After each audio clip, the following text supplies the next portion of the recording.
जीवनर चारोटी तिक्त सत्य आपण केबे भी काहाकू संतुष्ट करि परिबे नाही। आपणकर दायित्व केबे भी शेष हेबो नाही। आपण अन्य मानंक पई जेते बंचिले मध्य केही आपणकर मूल्य बुझिबे नाही। आपण चाहिले मध्य काहार जीवन बदलाई परिबे नाही, कारण से तांकर कर्मर फल पाउछंती। तेणु चिंता करिबा बंद करंतु एवं निज पाई टिके चिंता करंतु। परिवार को सठिक रूपे परिचालना करिबा दायित्व पति पत्नी दुई जनंक उपरे न्यस्त। सेई परिवार प्रति दुई जनंकर समान दायित्व एवं कर्तव्य थाए।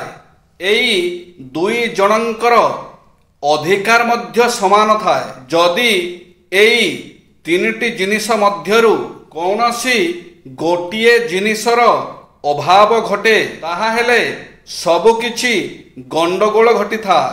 पतिर मुख्य कर्तव्य धन उपार्जन करिबा, जहा द्वारा परिवारर प्रतिटी सदस्यर भरण पोषण सहज होई पारे, एमानंक प्रयोजन पूर्ण होई पारे। परिवारर भाई भौणी ओ पिलामानंकर दीक्षा ओ विवाह सहजरे होई पारे। परिवारर वयस्क मानंकर समस्त प्रकार सुविधा एवं आराम प्रदान करा जाई पारे। परिवारर समस्त सदस्य मानंकर सुख सुविधार व्यवस्था करा जाई पारे। परिवारर आर्थिक स्थिति एहा द्वारा सुदृढ़ हुए, फलरे अन्य पाखरे हाथ पताइबाकू पड़ी न थाए।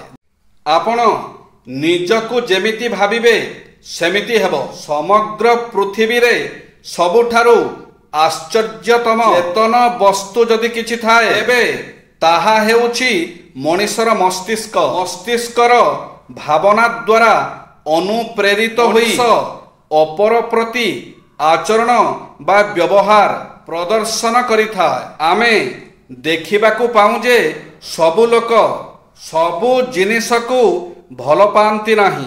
रुचि आग्रह ओ उत्साह एदर फरक घटी था। दृष्टांत स्वरूप जने कर्मचारी तार दफ्तरर जने उपरिस्थ अधिकारींक जेते कार्य पड़ू पछे ताकू तुलाइबाकू आगभरता प्रकाश करिबा बेले अन्य जने सेही स्तरीय उपरिस्थ अधिकारींक सामान्य कार्यकू संपादन करिबाकू कुंठाबोध करे। साधारण जीवन रे मध्य जने व्यक्ति विशिष्ट केते व्यक्तिंकू आदर करुथबा बेले अन्य मानंक प्रति उदासीनता प्रकाश करिथा। एभली प्रसंग सबु चिंता करिबा बेले मनुष्यर व्यवहार एक प्रहेलिका भली मने हुए।